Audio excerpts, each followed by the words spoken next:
మన ప్రభు అయిన యేసుక్రీస్తు నామములో అందరికీ శుభములు. దేవుళ్ళండి. ఈరోజు మనకి ఇవ్వబడిన వాక్యము ప్రకటన గ్రంథము 3వ అధ్యాయము 11వ వచనం చదువుకున్నాం. ప్రకటన గ్రంథము 3వ అధ్యాయము 11.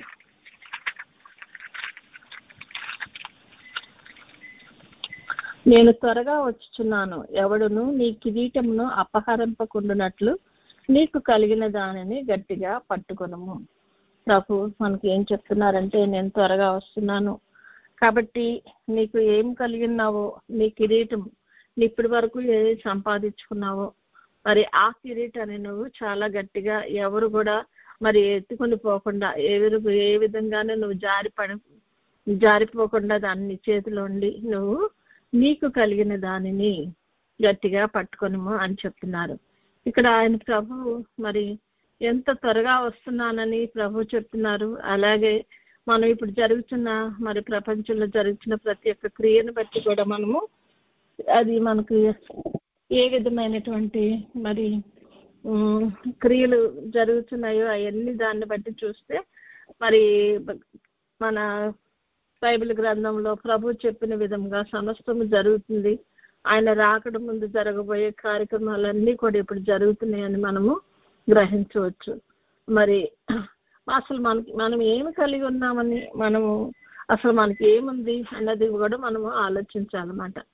అంటే మరి ఇక్కడ ఒక 1 తిమోతి గ్రంథం 4:13 మరి ప్రభు చెప్తున్నారు, నేను వచ్చే వరకు చదువుట ఎందును, హెచ్చరించుట ఎందును, బోధించుట ఎందును జాగ్రత్తగా ఉండము అని చెప్తున్నారు ప్రభు. అంటే మనకు దేవుడు మనకు గ్రంథాన్ని ఇచ్చారు. గ్రంథంలో ప్రతిది కూడా ఆయన వివరించి చెప్పారు. ఎప్పుడు ఎలా ఉంటుందో, ఏం జరుగుతుందో, మనం ఏ విధంగా మనం నడుచుకోవాలో, ఏ విధంగా ఉంటే ప్రభు యొక్క నిత్యజీవంలోకి వెళ్తామో, ఏ విధంగా ఉంటే నరకాగ్నిలోకి తప్పింపబడతామో అవన్నీ కూడా మనకి ఈ వాక్యం చదవటం ద్వారా మనం నేర్చుకుంటూ ఉన్నాం కదా.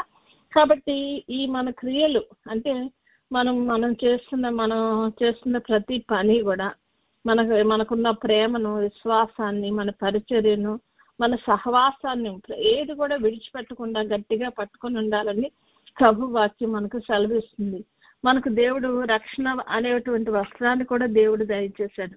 అంటే రక్షింపబడ్డాము, ఆయన ఎవరో తెలుసుకున్నాము, ఆయన నమ్మాము, విశ్వసించి ఆయన నామంలో మనం బాప్తిసం పొందాము. కాబట్టి ఈ రక్షణ అనే వస్త్రం కూడా మనకి ఇవ్వబడింది. కాబట్టి మన ఆత్మ అనే కూడా మరి వెలిగింపబడిన ఆ వెలిగింపును కూడా మనము చాలా గట్టిగా కాపాడుకోవాల్సిన వారమై ఉన్నాము. అలాగే మనకి ఇవ్వబడిన ఈ రక్షణ వస్త్రాన్ని కూడా మనం కాపాడుకోవాల్సిన వారమై ఉన్నాము. ప్రకటన గ్రంథంలో ఉంటుంది కదా, ఎవరు మీ దిశమల చూడకుండానట్లు మీరు మీ వస్త్రములను కాపాడుకున్నవాడు ధన్యుడు అంటున్నాడు ప్రభు. అంటే మనకి ఇవ్వబడినటువంటి వస్త్రము మనం తొలగిపోయినట్లయితే, ఆదామావులు మరి ఏదైనా తోటలో ఉన్నప్పుడు వారి చుట్టూ మరి ఆయన యొక్క మహిమ వస్త్రం ఉండేదట. మహిమ వస్త్రం బట్టి వారు దిగంబరత్వం ఎప్పుడు కూడా కనపడలేదంట. ఎప్పుడైతే పాపం చేశారో వారి చుట్టూ ఉన్నటువంటి ఆ మహిమను పోగొట్టుకోబట్టి వారు దిగంబరులు అని తెలుసుకున్నారట. కాబట్టి మనకు ఇవ్వబడిన ఈ రక్షణ అనే వస్త్రాన్ని మనం కాపాడుకోవాలి, దాన్ని గట్టిగా పట్టుకుని ఉండాలి. ఏ చిన్న పరిస్థితుల్లో మనం దాన్ని జారిపడుచుకుంటున్నాం అనేటువంటి పరిస్థితులను మనం మెలకువగా ఉండి గమనించుకుంటూ మన ఆత్మ యొక్క ప్రయాణాన్ని మనం సాగించినట్లయితే మనం రక్షణ వస్త్రాన్ని కూడా మనము కాపాడుకోగలుగుతాము.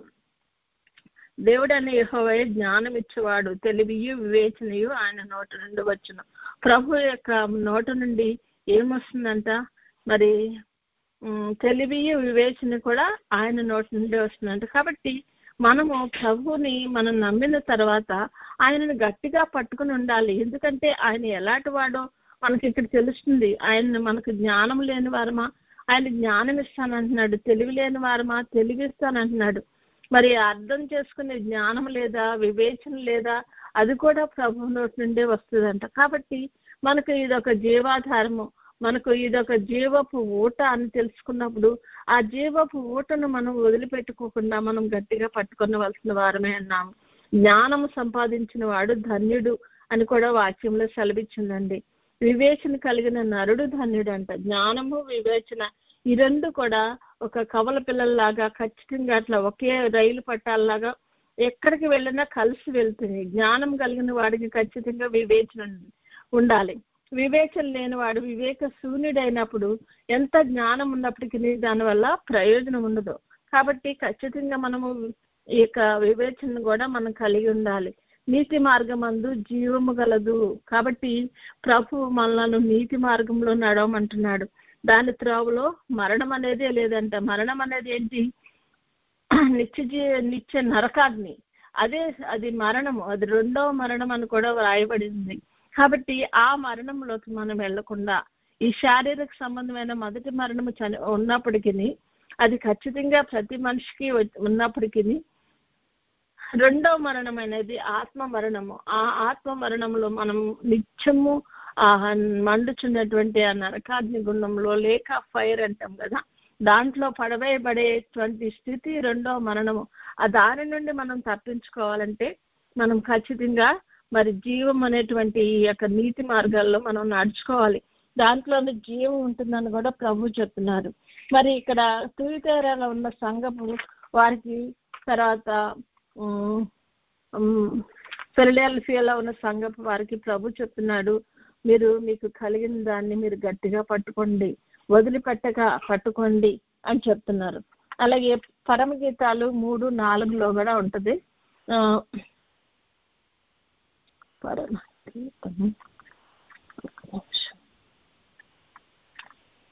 పరమగీతాలు 3:4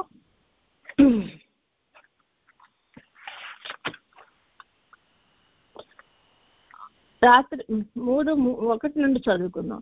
రాత్రి వేళ పరుండి ఉండి నేను నా ప్రాణప్రియుని వెతికినను, అతడు కనబడక ఉండును. నేను ఇప్పుడే లేచెదను, పట్టణం వెంబడిపోయి వెతుకుదును, సంత వీధుల్లోనూ రాజవీధుల్లోనూ తిరుగుదును, నా ప్రాణప్రియుని వెతుకుదును అని నేను అనుకుంటుని. నేను వెతికినను, అతడు కనబడకపోయాను. పట్టణమందు సంచరించు కావలి వారు నాకు ఎదురుపడగా, మీరు నా ప్రాణప్రియుని చూచితురా అని నేను అడిగితిని. నేను వారిని విడిచి కొంచెం దూరం పోగా నా ప్రాణప్రియుడు నాకు ఎదురుపడెను. వదిలిపెట్టక నేను అతనిని పట్టుకుంటుని. ఇక్కడ సంఘము అనేటువంటి ఈ పెండ్ల కుమార్తె ఏం చేస్తుందంట? రాత్రి వేళ పరుండి మరి తన ప్రాణప్రియుని వెతుకుతుందంట. ప్రాణప్రియుని ఎలా వెతుకుతుందండి? పడుకుని వెతుకుతుందంట. కానీ మనం అంటే ఇక్కడ ఎట్లా ఉందంటే, ఈ సంఘము అనేటువంటి ఈ పెండ్ల కుమార్తె రాత్రి వేళ పరుండి ఉండి వెతుకుతుందంట. అంటే సంఘము కొంచెం మందస్థితిలో ఉందని దీనికి అర్థం అనమాట.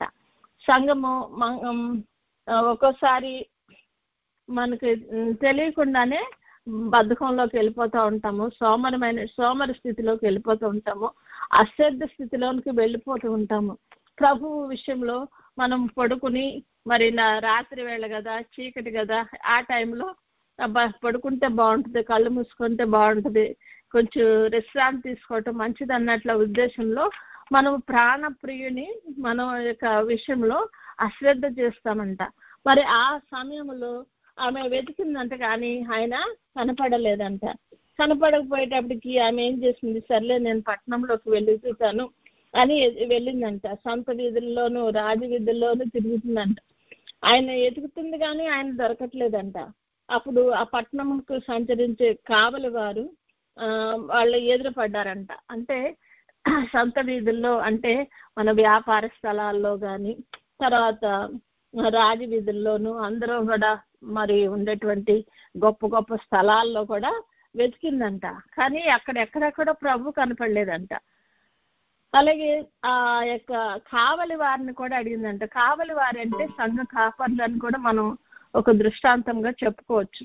సంఘ కాపర్లు కూడా వాళ్ళు ఎదికిందంట, కానీ వారు కూడా ఏమి కూడా ఆమెకు ఆన్సర్ చేయలేకపోయారంట. కాబట్టి ఆమె ఏం చేసిందంట? వారిని విడిచి కొంచెం దూరం పోగా, అంటే వారు చెప్తున్నారు కానీ వారు చెప్పింది ఆమెకు సాటిస్ఫాక్షన్ లేదు. ఆమె అడిగిన తన ప్రాణప్రియుని ఎలా కనుక్కోవాలో కూడా వాళ్ళు చెప్పట్లేదంట. అప్పుడు తను కొంచెం ముందుకు వెళ్ళి ప్రభు కొరకు వెతుకుతోందంట. కాబట్టి సంఘం అనేటువంటి మనం ప్రభువుని వెతుకుట విషయంలో ఆలస్యం చేయకుండా, అశ్రద్ధ చేయకుండా, బద్దకించకుండా మనం ఎప్పుడైతే ప్రభువును వెతుకుతామో ప్రభు మనకు దొరుకుతారు. ప్రభు దొరికిన సమయంలో మీరు ఆయన్ని వెతకండి అని చెప్తున్నాడు. ఇప్పుడు మనకు దొరికే సమయము. ఒక్కసారి ఈ యొక్క కృపాకాలం ముగిసిందంటే మనకు ప్రభువును వెతికే సమయం ఉండదు. మన సమయాన్ని మనం పోగొట్టుకుంటున్నాము. సమయమును పోనీయక సద్వినియోగం చేసుకోండి అని వాక్యంలో చెప్పబడింది. మనకి ఇవ్వబడిన సమయాన్ని మనము ఒక్కసారి పోగొట్టుకున్నట్లయితే దాన్ని తిరిగి తీసుకోవటం మనకు చాలా కష్టమైన సమయం. కాబట్టి మనకి ఇవ్వబడిన ఈ సమయంలో ప్రభువుని, మన ప్రాణప్రియుడైన ప్రభువుని వెతికే సమయంలో మనము అశ్రద్ధ కలిగినట్లయితే, లేకపోతే దేవుని యొక్క కార్యాన్ని మనం నెరవేర్చలేని స్థితిలో ఉన్నట్లయితే, దేవుని చెప్పింది మనం చేయలేకపోయినట్లయితే మనకున్న సమయాన్ని పోగొట్టుకుంటాము. ఒకసారి పోయిన సమయం మరలా తిరిగి రాదని కూడా మనకు తెలుసు కదండి. కాబట్టి మనము ఆయన వచ్చే వరకు ఆయన మనకి ఇచ్చినటువంటి ఈ యొక్క మన మన మన స్థితిని మనం కాపాడుకోవలసిన వారమే ఉన్నాము. ఆయనతో ఉన్న మన సహవాసాన్ని మనం కాపాడుకోవాల్సిన వారమే ఉన్నాము. ఆయనతో మనకున్నటువంటి ఈ యొక్క బంధాన్ని మనము కాపాడుకోవలసిన వారమే ఉన్నాము. ఆయన కొరకు మనము ఎదురు చూస్తున్న మన ఆత్మ దీపము మనం ఆరిపోకుండా మనం కాపాడుకోవాల్సిన వారమే ఉన్నాము. ఎందుకంటే బుద్ధి గల కన్నికలు, బుద్ధి లేని కన్నికలు ఇద్దరు కూడా అందరూ ఎదురు చూస్తున్నారు. కానీ కొందరు వారి దీపాలు ఆరిపోకుండా కాపాడుకోగలిగారు, కొందరు మాత్రము కాపాడుకోలేకపోయారు. ఎందుకంటే వారికి కాస్త మందస్థితి ఉంది. వారు సరైన రీతిలో ఆలోచించలేకపోయారు, జ్ఞానం లేకపోయింది, వివేచన లేకపోయింది వాళ్ళకి. అందుచేత వాళ్ళు ఏం చేశారు, వచ్చేస్తారులే ప్రభు, మనకున్నా సరిపోద్దులే అన్నట్లుగా వారు అశ్రద్ధ చేయటం వల్ల వారు ఆ యొక్క రాకడలోనికి ఎత్తబడలేకపోయినారు. వాళ్ళు ఆయన తలుపు వేసిన తర్వాత వారు సంపాదించుకుని వచ్చినప్పటికీ అది టూ లేట్ అనేది కూడా మనం చూస్తున్నాం కదండి. అలాగే ఏసావు గారు కూడా తను పోగొట్టుకున్న జ్యేష్ఠత్వాన్ని మరలా తీసుకోవటానికి ఆయన ఎంతో ఏడ్చాడంట ఆ దీవెన కోసం. కానీ దాన్ని పొందుకోగలిగేటువంటి స్థితికి ఆయన రాలేకపోయాడంట, ఆలస్యం చేశాడు. మనం కూడా చాలా విషయాల్లో, ప్రభు విషయాల్లో, ఈ లోక విషయంలో ఎక్కువ శ్రద్ధ చూపిస్తూ ఈ లోక విషయంలో ఆయన ఎలా అశ్రద్ధను చూపిస్తూ మనము చాలా సార్లు అనుకుంటాం, పర్వాలేదులే, నేను ఇంకా సమయం ఉందిలే, నేను చేసుకోవచ్చులే, అందాక ఇదిగో ఈ శరీరాన్ని ఎంజాయ్ చేయనివ్వు, ఈ శరీర విషయంలో నా కోరికలు తీర్చుకొనివ్వు, ఈ శరీర విషయంలో నా బిడ్డల నా కుటుంబాల గురించి, నాకు ఇళ్ళల గురించి, లేకపోతే ఇంకా ఆస్తుల గురించి, దాని గురించి ప్రయాసపడినవు, నాకున్న సమయాన్ని అనేసి మనము దేవుని యొక్క విషయాలను ప్రక్కకు పెట్టి ఎప్పుడైతే మనము ఈ లోకం వైపు ఎంత పరిగెడతామో మనకు ఉన్నదాన్ని కూడా పోగొట్టుకునేటువంటి స్థితికి వస్తూ ఉంటాం అన్నమాట. కాబట్టి మనకున్నటువంటి యొక్క ఆశీర్వాదాన్ని మనం గట్టిగా పట్టుకోవాలంట. ఆయన ఎదురైనప్పుడు గట్టిగా పట్టుకుందంట ఆవిడ. అలాగే ఆదికాండము 32:26 చూద్దాం.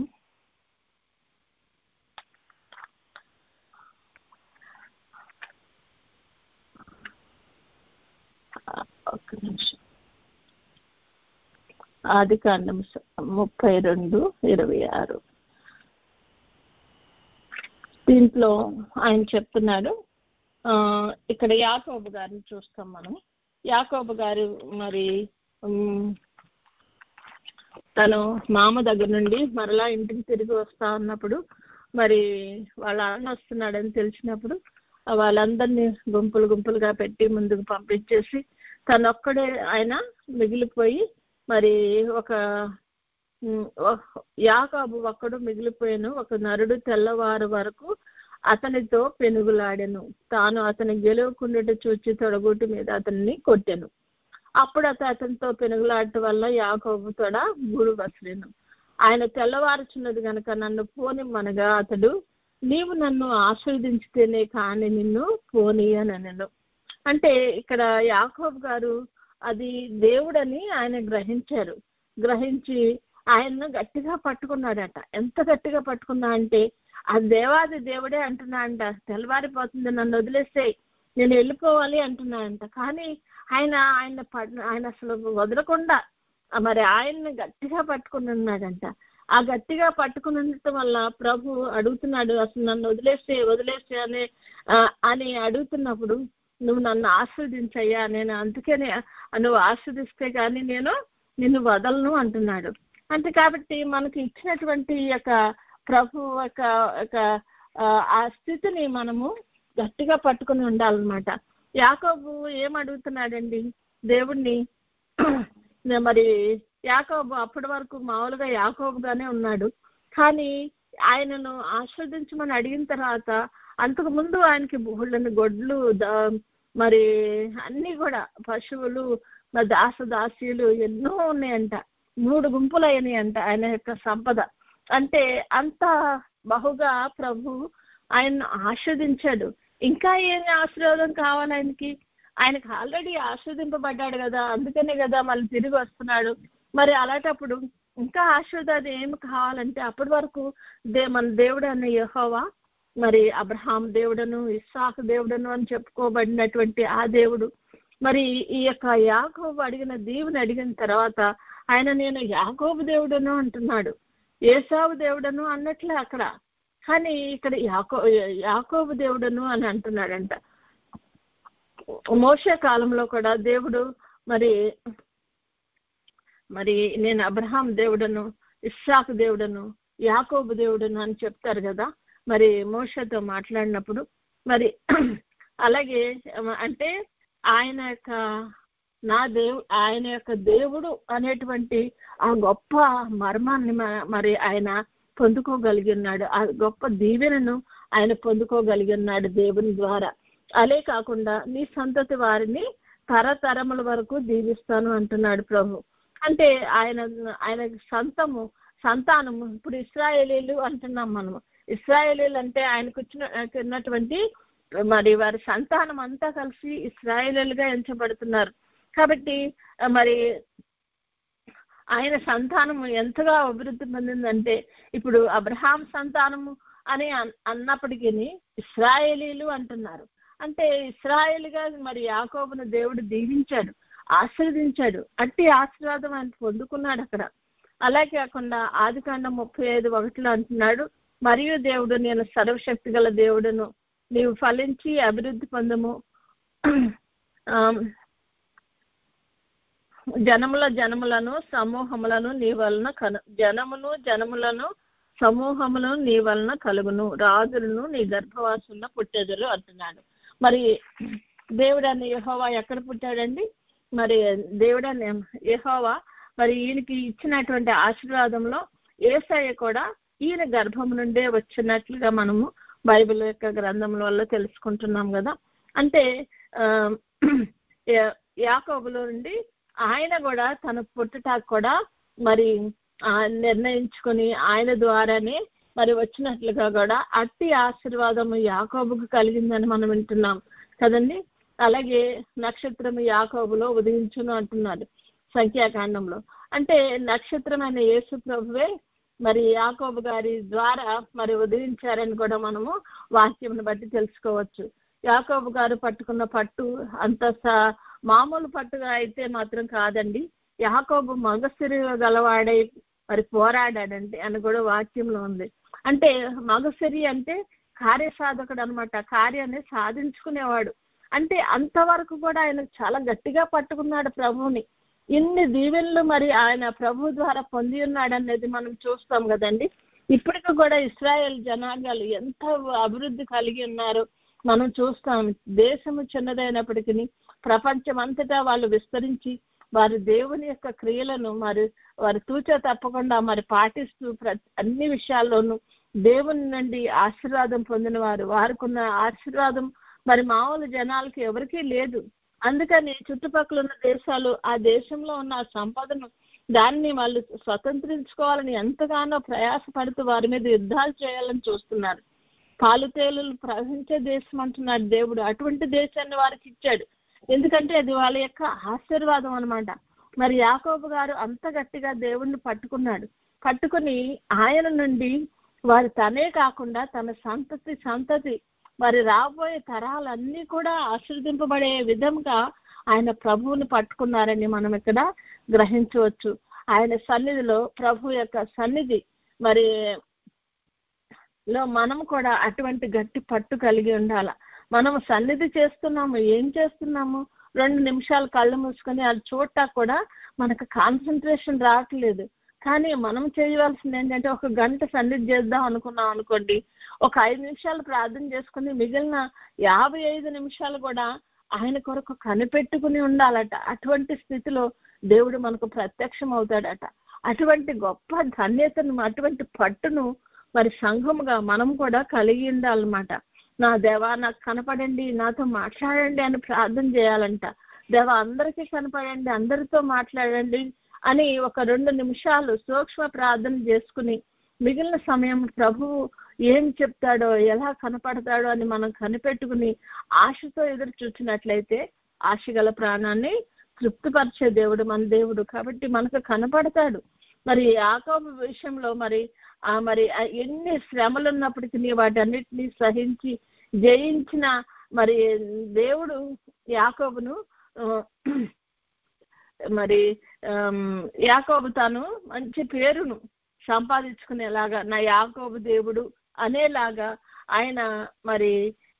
ఆయన పట్టును మరి విడిచిపెట్టలేదంట. ప్రభు యొక్క పాదాలు పట్టుకుని ఆయన ఆశీర్వదించిన తర్వాత ఆయన్ని వదులుకున్నాడంట. మరి అలాగే మరి తిమోతి గారు 2 తిమోతి 4:7 రాస్తారు, మీకు కలిగిన విశ్వాసమును మనకు అంటే ఆయన నా విశ్వాసమును కాపాడుకుంటుని అంటున్నాడు. అంటే మనకు విశ్వాసం ఉందా? దాన్ని ఏ విధంగా కాపాడుకుంటున్నాము?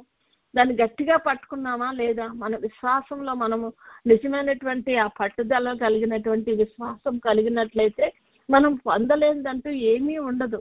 దేవుడు మనల్ని హెచ్చరిస్తున్నాడు అనమాట. ఇదో మీకు కలిగిన దాన్ని గట్టిగా పట్టుకోనండి, మరి మీ భక్తి విషయమైన బహుమానం ప్రభు మీకు ఇచ్చున్నాడు అని చెప్తున్నాడు. మనం ఏ విధంగా చిన్న భక్తి చేసినా కూడా దాని యొక్క బహుమానం మనం పొందుతున్నాం ప్రభు దగ్గర. మరి ప్రతి విషయంలో కూడా దేవుడు చెప్తున్నాడు, మీకు ఇవ్వటానికి నా దగ్గర జీతము సిద్ధంగా ఉందని కూడా చెప్తున్నాడు. అంటే ఆయన మనం చేస్తున్న ప్రతి దాన్ని, మన అంతరంగాన్ని చూస్తూ దాని ప్రకారం మనకు మరి ప్రతిఫలం ఇవ్వటానికి రెడీగా ఉన్నాడు దేవుడు. ప్రతి విషయంలోనూ మనకి ఏం చేయాలో, ఎలా చేయాలో కూడా మనకి బోధిస్తూ ఉన్నాడు. కాబట్టి మనకి ఇవ్వబడినటువంటి మన రక్షణను, మన జీవాన్ని, మనం వెలిగింపబడిన మన పరిశుద్ధాత్మ వరాన్ని మనము గట్టిగా పట్టుకోనాలంటే మన విశ్వాసాన్ని మరి వృద్ధి చేసుకుంటూ దాన్ని గట్టిగా పట్టుకొని మరి ఈ లోక సంబంధమైన చిన్న చిన్న మరి ఈ యొక్క శోధనలను మనం జయిస్తూ మనకు కలిగిన దాన్ని పట్టుకుని గురి యొద్దకు మనము పరిగెత్తుకుని రావాల్సిన వారమై ఉన్నాము. మన పరుగు పందెంలో మరి ఇటు అటు చూడకుండా మరి ప్రభువును మరి గట్టిగా పట్టుకుని ఉండేటువంటి పరిస్థితుల్లో మనం ఉన్నామా? మన ప్రార్థన విషయంలో ప్రతి విషయంలోనూ ప్రభువునే పట్టుకుని ఉన్నట్లుగా మనం ఉంటున్నామా? మనం ఒకసారి ఆలోచించుకుందాము. ఎందుకంటే ఆయన త్వరగా వస్తున్నాడు. మనకి ఇవ్వబడిన సమయం చాలా కొద్దిగా ఉంది. ఈ కొద్ది సమయంలో నువ్వు ఏం చేయగలవు? నీవు తెలివిని మరి ఉపయోగించుకొని ఏది మంచిదో, మరి ఏది పట్టుకుంటే నీకు నిత్య జీవం వస్తుందో, దేని విషయంలో నువ్వు మరి శ్రద్ధగా ఉండాలో, దేని విషయంలో దాన్ని వదిలేయాలో దానిని చేయి విడవకుండాటయు మరి నీకు మంచిదని చెప్తున్నాడు. దేవుని యొక్క కార్యములు మరి దేవుని యొక్క విషయమైనటువంటి మన ఆసక్తిని మనం గట్టిగా పట్టుకుని ఉందాము. ప్రభు కొరకు ఎదురు చూద్దాము. మరి ఇక్కడ పెండ్లి కుమార్తె కూడా అదే విధంగా తన ప్రాణప్రియుని దొరికినప్పుడు గట్టిగా పట్టుకుని పట్టుకొని తన తల్లి అరలోకి తోడుకొని వచ్చిందంట.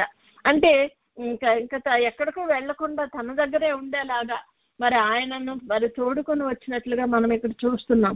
అంటే మనం ఏం చేస్తున్నాము? దొరికాడులే ప్రభు, ఈ ముందు ఈ లోక సంబంధమైన ఈ లోకంలో మనకున్న సమయం కొద్దిగా ఉంది, ఉన్న షార్ట్ టైం కదా మనం జీవించేది.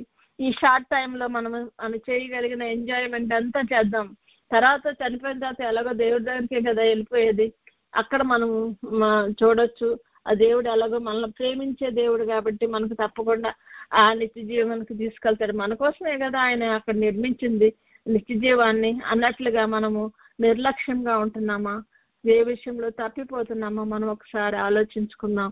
తప్పిపోకుండా ఉండటం కొరకు దేవుడు హెచ్చరించే ప్రతి విధమైన హెచ్చరికను మనము విని దాన్ని ఫాలో అయ్యి మరి మన జీవితాన్ని మనం చక్కబరుచుకున్నట్లయితే పెండ్లి కుమార్తెలాగా మన మంచి బుద్ధిగల కన్యకల వలె మన సిద్ధులలో ఎక్స్ట్రా నూనెను సంపాదించుకునే ప్రయత్నంలో మనం ఉన్నట్లయితే ఏ దేవుడు ఏ నిమిషంలో వచ్చినప్పటికీ మనం ఆత్మ సిద్ధముగా ఉండి ప్రభా ఇదిగో నేను సిద్ధముగా ఉన్నానయ్యా అని మన రక్షణ పాత్రను పట్టుకొని ఆయన కొరకు ఎదురు చూచే వరుసలో మనం ఉంటాం. కాబట్టి అట్టి స్థితిలోనికి అట్టి ధన్యతలోనికి దేవుడు మనలను మన బిడ్డలను మన కుటుంబాలను నడిపించి మనకు కలిగినటువంటి ఈ రక్షణ భాగ్యాన్ని కాపాడుకుంటూ ప్రభు కొరకు ఎదురు చూచి ఆయనతో పాటు ఆ పెండ్లి విందులో పాల్గొనే గొప్ప కృపను తరుణాన్ని దేవుడు మనకు దయచేయను గాక. గాడ్ బ్లెస్ యు ఆల్ అండి. Praise the lord.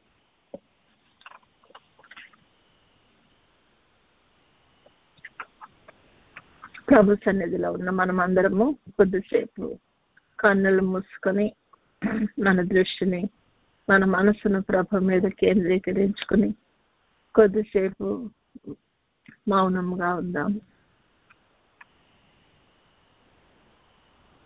మనోనిదానం కలిగి ఉందాము.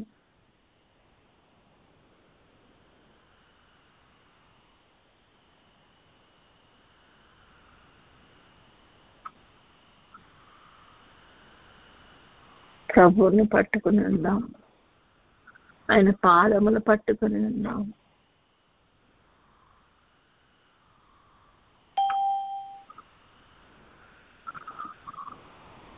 సులోకనిచే స్త్రీ తన కుమార్తె విషయమై ప్రభువుని అడగవచ్చినప్పుడు ఆయనను విడువక మరి ఆయన అయ్యో మీరు కుక్కలాంటి వారు, కుక్కలకు నేను వేయను అన్నప్పటికీ దాని విషయమే అది కాదు ఆవిడ దృష్టి అంతా ఆయన దగ్గర ఉన్నటువంటి ఆ జీవం, ఆయన దగ్గర ఉన్న ప్రభావం,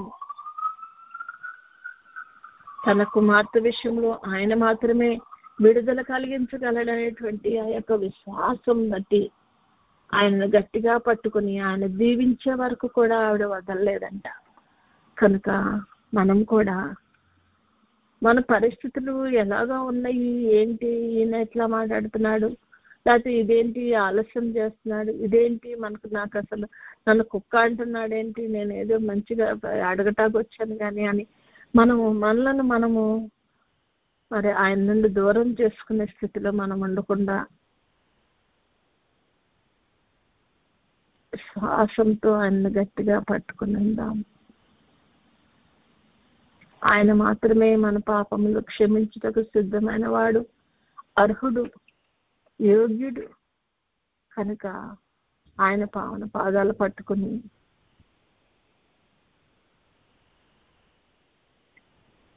మిగిలిన విషయాలు అంటే ఈ లోక సంబంధమైన విషయాలు, ఈ లోక సంబంధమైనటువంటి అశాశ్వతమైన విషయాల గురించి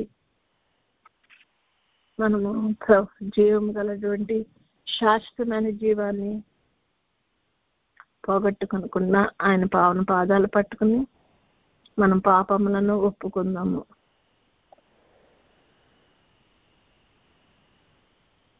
ఆయన నాకు ఇచ్చిన సమయాన్ని వ్యర్థం చేస్తున్నానయ్యా, క్షమించండి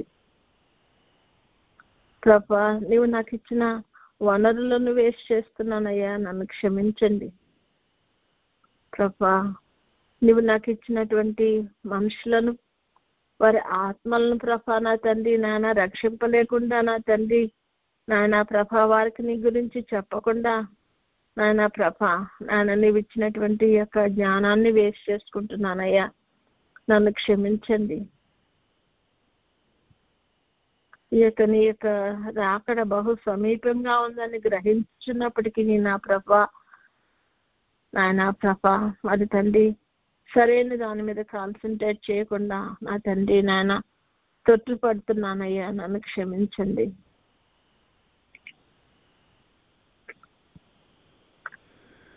ఎదుటి వారి విషయంలో నా తండ్రి సరైన రీతిలో అర్థం చేసుకోనకుండా నా తండ్రి వారు ఏదో అన్నారు కదా అని నా తండ్రి నాయన చేయవలసిన కార్యక్రమాలు చేయకుండా నా ప్రభ నా తండ్రి నేను అశ్రద్ధ చేస్తుంటే నన్ను క్షమించండి అయ్యా.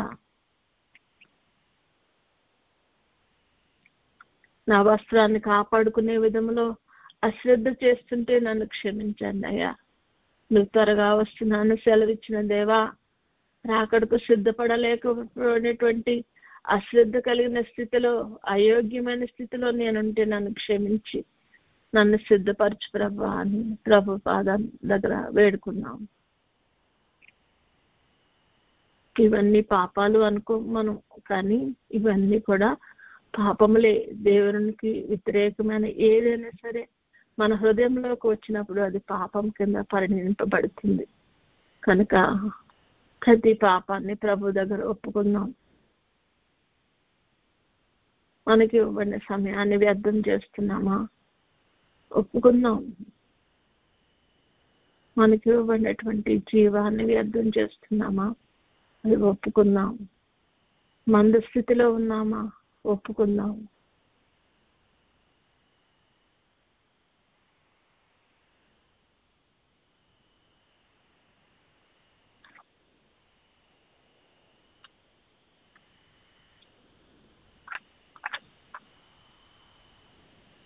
సోమరి స్థితిలో ఉన్నప్పుడు ఒప్పుకుందాం.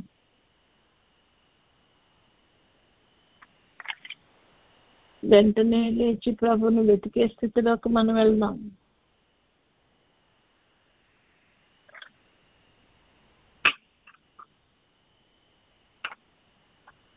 ఆయనను పొందినప్పుడు ఆయనను గట్టిగా పట్టుకునేటువంటి ఆ తెలివి కలిగిన, వివేచన కలిగిన స్థితిలోకి మనం రావాలి. అలా వచ్చినప్పుడే మనము మన నిత్య జీవాన్ని స్వతంత్రించుకోగలుగుతాము. మనం పోగొట్టుకున్న ఒక మహిమా వస్త్రాన్ని మరలా పొందుకోగలిగినటువంటి స్థితికి రాగలుగుతాం. కనుక మన పాపములను మనం ఒప్పుకుందాము. ప్రభు రక్తం చేత కడగబడదాము, శుద్ధి చేయబడదాము. శుద్ధి చేయబడినటువంటి పవిత్రమైన వస్త్రాలను మనం కాపాడుకుందాం.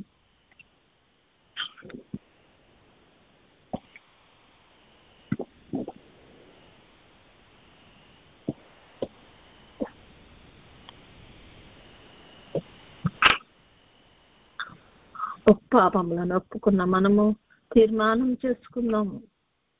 ప్రభువా, నీవు నాకు ఇచ్చినటువంటి ఈ యొక్క రక్షణ వస్త్రాన్ని, నీవు నాకు ఇచ్చిన మహిమ వస్త్రాన్ని, ప్రభువా నాయన నీవు నాకు ఇచ్చిన ఈ సిద్ధపాటుతనాన్ని, ఈ విశ్వాసాన్ని ప్రభా, నా పరిచర్యను, నా యొక్క ప్రభా నా తండ్రి నాయన కార్యములను ప్రభా నీ కొరకు ప్రభా నేను గట్టిగా పట్టుకొని నా ప్రభా నీ చేత బడా నమ్మకమైన మంచి దాసుడా అనిపించుకునే స్థితికి ప్రభా నేను రావాలని తీర్మానించుకుంటున్నానయ్యా.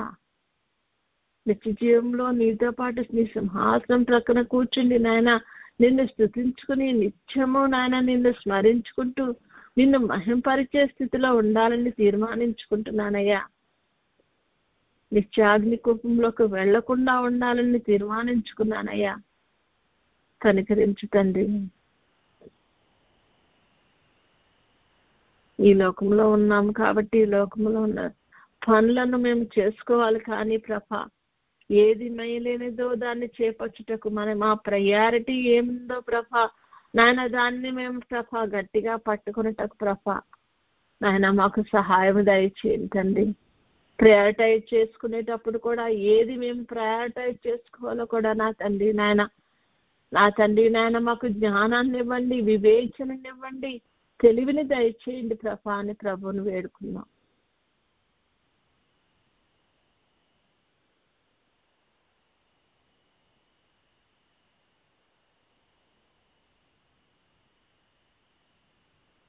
ఆయన మమ్మల్ని మా కుటుంబాలను రక్షించండి నాయన. సమయం గతించిపోతుంది, పొట్టు ఎగిరిపోయినట్లు గతించిపోతుందని మేము వింటున్నామయ్యా. నాయన నీవు బైబిల్లో చూపించిన ప్రతి ఒక్క మరి కార్యము నెరవేర్చుటకు ప్రభా నా తండ్రి మేము చూస్తున్నాం తండ్రి. నాయన మేము నీవు తలుపునొద్దనే సమీపమునే ఉన్నావని కూడా మేము గ్రహిస్తుండగా నా ప్రభా ఆ గ్రహింపునకు తగిన ఫలితము నీ యందు విశ్వాసాన్ని గట్టిగా కాపాడుకొనుట కనుక నా ప్రభా నాయన విశ్వాసంతో నా ప్రభా నీ కొరకు ఎదురు చూస్తూ నా ప్రభా మా ముందుంచబడిన ఈ పందెంలో ఓపికతో ప్రభా నా తండ్రి గురి అయిన నీ దగ్గరకు పరిగెత్తుకుని రాగలుగుటకు నీతో సహవాసం చేయుటకు ప్రభా నాయన ప్రభా నా తండ్రి నాయన నీవు ఇస్తున్న ప్రతి ఈవిని పొందగలుగుటకు నాయన రాకడకు మాకు ఇస్తున్న నీ సిద్ధపాటును బట్టి నా ప్రభా నా తండ్రి నీకు స్తుతులు స్తోత్రాలు చెల్లిస్తున్నామయ్యా. మరి ఈ పనులన్నీ మేము చేయాలంటే నాయన మా చేత కాదు నాయన, మేము బలహీనులము ప్రభా నా తండ్రి. ఇదిగో మమ్మలను మా ప్రాణాత్మ దేహాలను నీ కృపాహస్తాలకు సంపూర్ణంగా సమర్పించుకుంటున్నామయ్యా. ఈ సమర్పణలో నీవు ప్రభా మమ్మలను తండ్రి నాయన నీకు ఇష్టమైన పాత్రలుగా మమ్మల్ని మలుచుకోండి. నీకు ఇష్టమైన రీతిలో ప్రభా మమ్మల్ని మలుచుకోండి నాయన. నీకు ఇష్టమైన రూపంలోకి మమ్మల్ని చెక్కుకోండి రాజా. నీ ప్రభుకు మనల్ని మనము అప్పగించుకుందాము.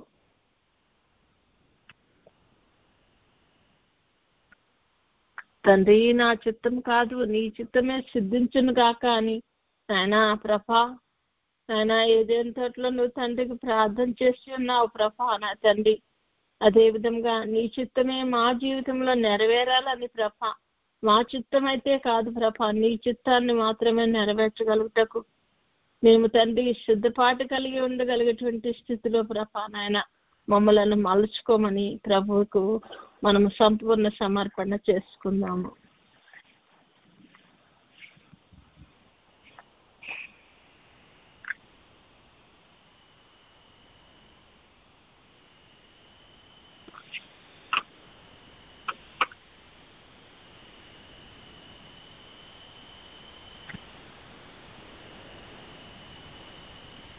సమర్పించుకున్న మనము ప్రభువును వేడుకుందాము. పరిశుద్ధుడైన తండ్రి నాయన మాకు అందించబడినటువంటి పరుగు పందెంలో ఓపికగా పరిగెత్తుకుని రావటకు ప్రభా కావాల్సిన శక్తిని మాకు అనుగ్రహించండి. మా తీర్మానంలో మేము నిలిచి ఉండగలుగుటకు నాయన మాకు శక్తిని ప్రసాదించండి నాయన. మరి ఒక్కసారి విడిచిపెట్టిన పాపంలను మరలా వాటి జోలికి మేము వెళ్లకుండా నా ప్రభా నీ పరిశుద్ధిలో నిలిచి ఉండుటకు ప్రభా మాకు శక్తిని ప్రసాదించండి. నీవు మాకు ఇచ్చినటువంటి రక్షణ వస్త్రాలను కాపాడుకోగలిగినటువంటి నాయన ప్రభా పరిస్థితిని మాకు దయచేయండి తండ్రి. అంతం వరకు నిలకడగా నీలో నిలిచి ఉండగలిగే స్థితిని మాకు దయచేయండి రాజా.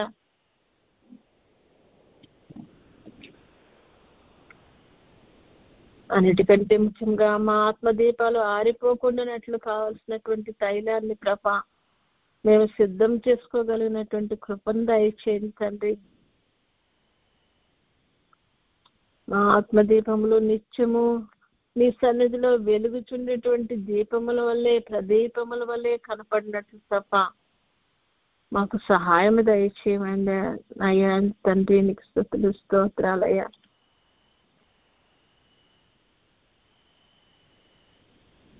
నీ కృపకై వందనాలయ్యా నాయన. మాకు ఇస్తున్నటువంటి నీ యొక్క హెచ్చరికలకై నా తండ్రి నాయన ప్రభా నా తండ్రి దాన్ని మేము అర్థం చేసుకుని నాయన నీ హెచ్చరికను బట్టి తండ్రి నాయన మేము హెచ్చరింపబడిన వారమై మా జీవితాలను సరి చేసుకోగలిగినటువంటి కృపను దయచేయి తండ్రి అని ప్రభుని వేడుకున్నాం. మమ్మలను నువ్వు ఏర్పరచుకున్న ఈ ఏర్పాటులోండి మేము జారిపోకుండానట్లు నాయన మాకు కలిగిన నిన్ను గట్టిగా పట్టుకుని ఉండగలిగే స్థితిని మాకు దయచేయండి తండ్రి.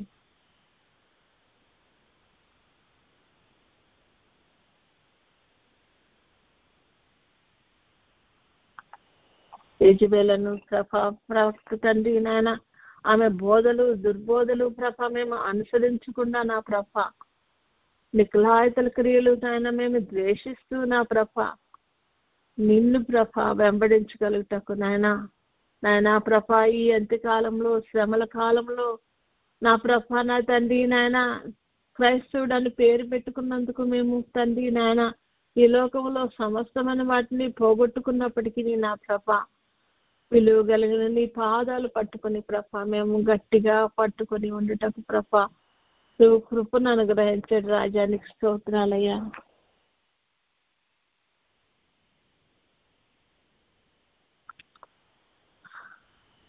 మాకు జీవాన్ని ఇచ్చి ఈ లోకంలో మమ్మలను ప్రభ నా తండ్రి నాయన పెట్టి ప్రభ నా తండ్రి ఈ జీవిత ప్రయాణంలో మేము ఏ విధంగా నడుచుకోవాలో ఒక ప్రణాళికను వేసిన దేవాది దేవా, నీ ప్రణాళికను అనుసరించి నడుచుకోగలిగిన స్థితిని ప్రభ మాకు దయచేయండి.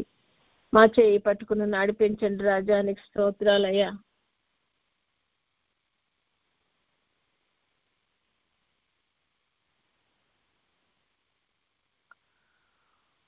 వేడుకున్న మనము ప్రభుని స్తుతిద్దాం. నాయన మాకు అనుదినము మా గడపల యొద్దకు నీ వాక్యాన్ని పంపిస్తున్నా ప్రభ, మా ఆత్మలను మమ్మలను బలపరుస్తూ నీ యొక్క ఏర్పాట్లు నిలిచి ఉండటకు ప్రభ కృపను అనుగ్రహిస్తున్న తండ్రి నీకు వందనాలు, స్తుతులు, స్తోత్రాలయ్యా. మమ్మల్ని హెచ్చరిస్తున్నందుకు నీకు వందనాలయ్యా. మా జీవితాలను సరిచేస్తున్నందుకు నీకు వందనాలయ్యా. వాక్యం చేత బాగు చేసే దేవుడు ప్రభ, వాక్యం చేత సరిచేసే దేవుడు నాయనా ప్రభ, వాక్యాన్ని పంపిన తండ్రి మేము గుంటల్లో పడినప్పుడు మమ్మల్ని లేవనెత్తే దేవుడు నాయన నీకు స్తుతులు, స్తోత్రాలు, స్తోత్రాలు, స్తోత్రాలయ్యా. నాయనా మేమేమైనామో నీ కృప వల్లనే అయ్యున్నందుకు నీకు వందనాలు, స్తుతులు, స్తోత్రాలు చెల్లిస్తున్నామయ్యా. నాయనా మరి నాయనా ఈ యొక్క లోక ప్రయాణంలో మేము తప్పిపోకుండానట్లు తొట్టిల్లకుండానట్లు నా తండ్రి మమ్మలను కాచి కాపాడుచు మమ్మలను బలపరుస్తూ మా చేయి పట్టుకు నడిపిస్తున్న దేవాది దేవా నీకు వందనాలు, స్తుతులు, స్తోత్రాలయ్యా.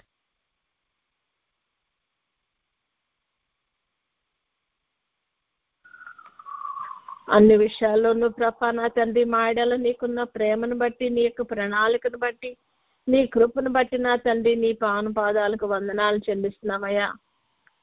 ఏ ఒక్క శరీరం కూడా నా తండ్రి నాన్న నశించిపోవటం ప్రభా నీ చిత్తం లేదని సెలవిచ్చిన తండ్రి, ప్రతి వారిని రక్షింపవాలని ప్రభా నువ్వు చేస్తున్న ప్రతి ప్రయత్నం నిమిత్తం నీకు వందనాలయ్యా.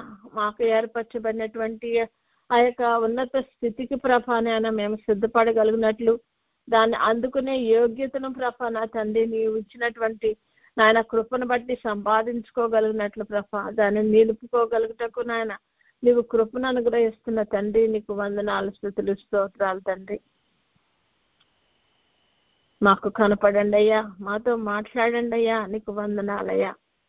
అవును తండ్రి, కనపడే దేవుడు తండ్రి, మాట్లాడే దేవుడు ప్రభా, సజీవుడమైన దేవుడు అని ప్రభా నా తండ్రి నాయన నీ ఎందుకు మేము విశ్వసిస్తుండగా నా ప్రభా నాయన మాకు కనపడండి, మాతో మాట్లాడండి.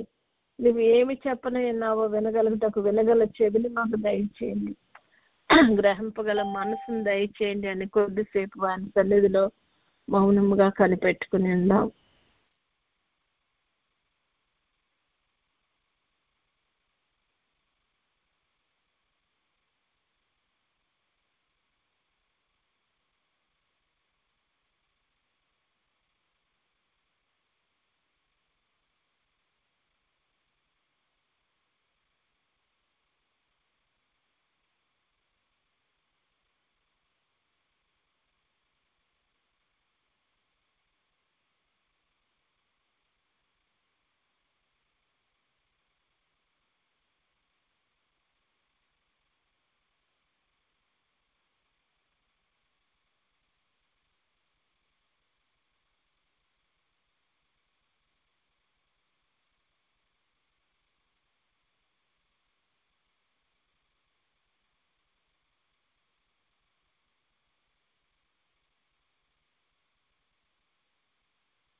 వందనములు నీకు, శుభవందనములు నీకు, ఆనందముతో కూడిన నా హృదయ వందనములు నీకు, ఆనందముతో కూడిన నా హృదయ వందనములు నీకు. స్తోత్రం నాయన, స్తోత్రం స్తోత్రం స్తోత్రం నాయ. నాయన ప్రభా, నీవు మాతో మాట్లాడిన విధానాన్ని బట్టి నీకు వందనాలయ్యా. మమ్మలను ప్రభా నా తండ్రి అంతం వరకు నిలకడగా నీలో నిలిచి ఉండగలుగుటకు ప్రభా, నాకు కలిగిన నిన్ను ప్రభా మేము గట్టిగా పట్టుకుని ఉండటకు ప్రభా నా తండ్రి, మా విశ్వాసాన్ని నాయన ప్రభా మేము కాపాడుకుంటూ నా తండ్రి నాయన మా పరుగును కడముట్టించుకోగలిగినటువంటి స్థితిలోకి మేము రాగలుగుటకు ప్రభా నాయన, నువ్వు వచ్చినప్పుడు ప్రభా ఇదిగో తండ్రి నాయన తండ్రి ఇదిగో మేము సిద్ధంగా ఉన్నామయ్యా అని నీ కొరకు ఎదురు చూడగలిగిన స్థితిలో ఉండటకు ప్రభా మమ్మల్ని అందరినీ సిద్ధపరచమని, మమ్మల్ని అందరినీ నీ రాకళ్ళు ఎత్తబడగలిగి గొప్ప తరుణాన్ని ప్రభా మా జీవితాల్లో దయచేయమని ప్రభా, అటు సిద్ధపాటును మాకు కలిగించమని. మరి నాయన ప్రభా ప్రతి విషయంలోనూ ప్రభా నాయన నీ యందు ప్రభా నా తండ్రి నాయన మేము చేస్తున్న ప్రతి కార్యాన్ని ప్రభా మేము జాగ్రత్తగా మరి తండ్రి చూచుకుంటూ నా తండ్రి సరి చేసుకోగలిగిన స్థితిని మాకు దయచేసి నాయన రాకడలు ఎత్తబడగలిగే గొప్ప కృపను మాకు దయచేయమని, సమస్త విషయాల్లో నీవే మహిమ ఘనత కీర్తి ప్రభావాలు పొందుకోమని యేసయ్య అతి శ్రేష్టమైన నామంలో అడిగి పొందుకొని ఉన్నాం తండ్రి. ఆమేన్.